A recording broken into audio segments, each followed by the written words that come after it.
Halo Sobat Belajar, bertemu lagi dengan saya Gita Nirmalasari pada topik selanjutnya yaitu evaluasi dosen dan mahasiswa.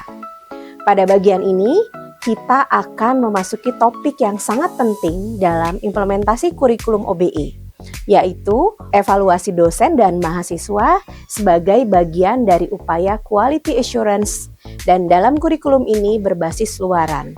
Termasuk di dalamnya kita akan membahas tentang kualitas proses pembelajaran, tidak hanya dinilai dari mahasiswa saja, tetapi juga dari bagaimana dosen merencanakan, melaksanakan, dan mengevaluasi pembelajarannya. Evaluasi ini akan menjadi mekanisme untuk memastikan bahwa seluruh proses pendidikan berjalan sesuai standar, menghasilkan bukti nyata pencapaian capaian pembelajaran lulusan, dan mendukung perbaikan berkelanjutan di tingkat program studi maupun di institusi pendidikan masing-masing. Melalui sesi ini, kita akan melihat bagaimana evaluasi dosen dan mahasiswa dilakukan, apa saja komponennya, dan bagaimana hasil evaluasi tersebut digunakan untuk meningkatkan mutu pembelajaran secara sistematis. Selanjutnya, kita akan mulai materi pertama. Pada slide ini, kita akan mulai masuk ke dalam konsep dasar Quality Assurance atau QA dan dalam konteks kurikulum Outcome Based Education. OBE merupakan paradigma baru pendidikan yang menempatkan capaian pembelajaran sebagai pusat dari seluruh proses pendidikan. Artinya, kita tidak lagi menilai keberhasilan pendidikan dari banyaknya jam kuliah atau aktivitas pembelajaran saja, tetapi dari sejauh mana mahasiswa benar-benar mencapai kompetensi yang ditetapkan. Nah, dalam kerangka ini, evaluasi dosen dan mahasiswa merupakan bagian yang sangat penting dalam sistem QA. Melalui QA, institusi memastikan bahwa proses pembelajaran benar-benar mendukung pencapaian CPL. Ada 3 hal utama yang ingin dicapai melalui QA itu sendiri. Yang pertama, memastikan bahwa seluruh pembelajaran termasuk strategi mengajar dan asesmen benar-benar selaras dengan CPL. Yang kedua, memberikan jaminan mutu kepada seluruh pemangku kepentingan, baik institusi mahasiswa, orang tua, maupun dunia kerja, bahwa proses pendidikan ini yang sudah kita lakukan berjalan sesuai standar. Dan yang ketiga, QA juga menyediakan mekanisme untuk continuous improvement melalui pengamatan rutin, umpan balik mahasiswa, serta evaluasi dosen oleh mahasiswa atau yang kita kenal sebagai EDOM.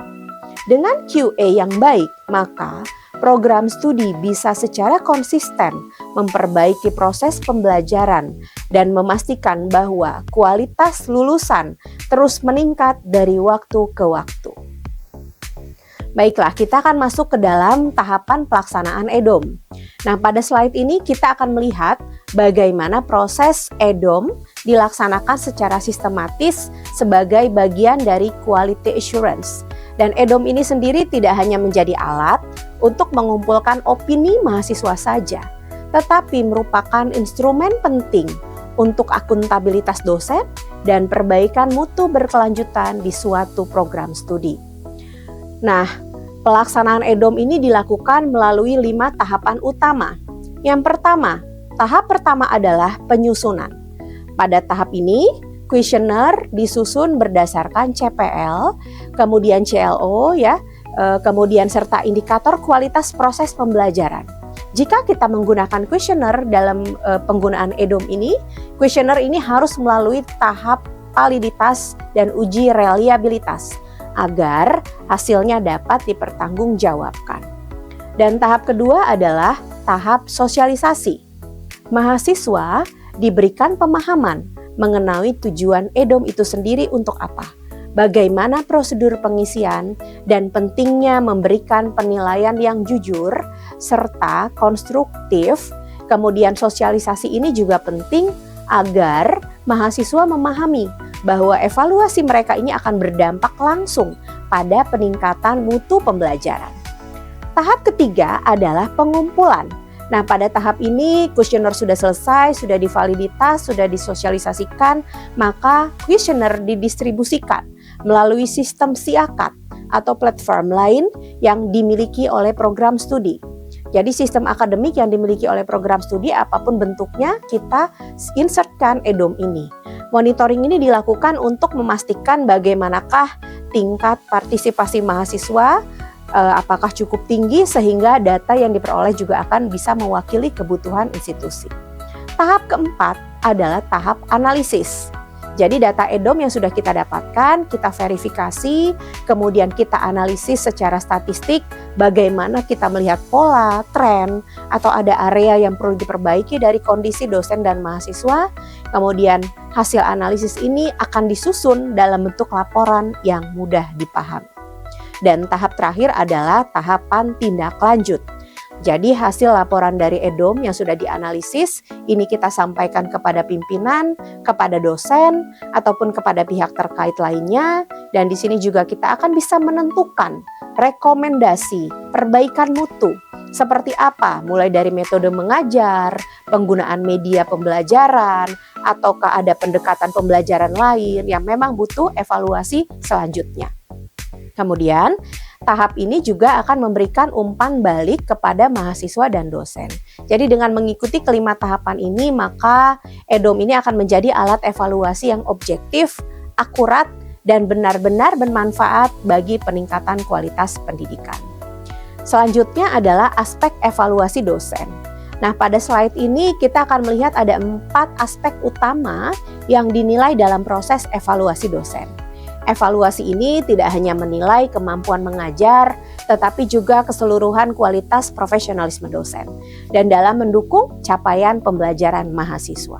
Satu persatu akan kita bahas. Yang pertama adalah aspek yang berhubungan dengan perencanaan atau kita sebut dengan aspek perencanaan. Nah, pada bagian ini aspek yang dinilai adalah bagaimana dosen menyusun rencana pembelajaran semester atau kita sebut RPS, termasuk kesesuaian antara CPL dan CLO dengan tujuan pembelajaran yang ditetapkan. Nah, perencanaan yang baik ini akan memastikan bahwa setiap sesi pembelajaran akan menjadi terarah dan memiliki kontribusi terhadap capaian pembelajaran lulusan. Selanjutnya, aspek kedua adalah proses pembelajaran. Dan proses ini mencakup penguasaan materi oleh dosen, kemampuan dosen menyampaikan materi secara jelas, penggunaan variasi berbagai metode pembelajaran, misalnya menggunakan problem-based learning, diskusi kelompok, demonstrasi, dan juga penggunaan teknologi ini juga menjadi indikator penting, terutama dalam pembelajaran yang mengintegrasikan LSM atau media digital lainnya. Aspek ketiga yang dinilai dalam evaluasi dosen ini adalah bagian penilaian transparansi kriteria penilaian itu sendiri atau bagian evaluasi. Bagaimana dosen dengan jelas membuat instrumen yang digunakan, bagaimana kualitas umpan balik yang diberikan oleh dosen. Penilaian dianggap baik jika dosen menyampaikan rubrik atau kriteria sejak awal, memberikan penilaian yang adil, dan memberikan umpan balik yang membantu mahasiswa untuk memperbaiki performa mereka. Dan aspek terakhir adalah sikap atau etika profesional.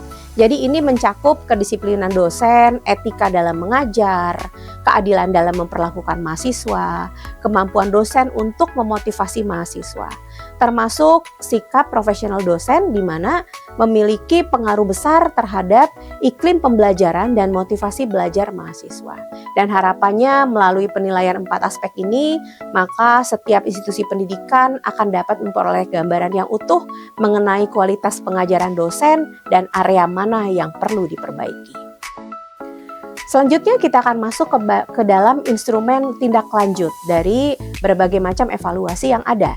Jadi di dalam slide ini kita akan membahas 2 komponen penting dalam evaluasi dosen, yaitu instrumen evaluasi yang digunakan dan tindak lanjut setelah hasil evaluasi. Hal ini akan menjadi bagian yang tidak terpisahkan dalam sistem peningkatan mutu pembelajaran. Jadi marilah kita mulai dari bagian pertama, yaitu instrumen evaluasi. Institusi biasanya menggunakan beberapa instrumen untuk mendapatkan gambaran menyeluruh mengenai kinerja dosen. Jadi yang pertama kita bisa sebut sebagai kuesioner mahasiswa atau EDOM, dan ini merupakan instrumen utama yang mengukur persepsi mahasiswa terkait proses pembelajaran, sikap dosen, kejelasan materi, dan kualitas evaluasi yang diberikan. Selanjutnya ada bentuk observasi kelas oleh teman sejawat atau kita sebut peer review. Dan ini dilakukan untuk menilai aspek pedagogik, strategi mengajar, bagaimana interaksi dosen dengan mahasiswa, bagaimana perspektif profesional sejawat terhadap dosen tersebut, begitu ya. Kemudian yang selanjutnya adalah portofolio dosen. Ini merupakan dokumentasi pembelajaran. Jadi di dalamnya bisa kita lihat ketersediaan RPS, materi ajar, media pembelajaran, serta bukti-bukti asesmen. Dan portofolio ini menggambarkan kesiapan kualitas perencanaan dosen dalam mengajar. Selanjutnya instrumen lain adalah berupa wawancara atau FGD dengan mahasiswa. Dan ini digunakan untuk menggali informasi lebih mendalam, terutama terkait aspek-aspek yang tidak selalu muncul melalui kuesioner. Nah, instrumen ini sangat beragam, sehingga memungkinkan setiap institusi untuk menggunakannya secara objektif dan komprehensif, tidak hanya menggunakan satu jenis instrumen saja. Selanjutnya, kita akan masuk ke bagian kedua, yaitu tindak lanjut. Setelah semua informasi dikumpulkan, maka instrumen ini akan dianalisis, harus dievaluasi. Dan evaluasi ini tidak berhenti sebagai laporan saja, tetapi harus diikuti dengan langkah-langkah perbaikan nyata. Sehingga ada beberapa hal yang perlu kita perhatikan dalam evaluasi dan tindak lanjut.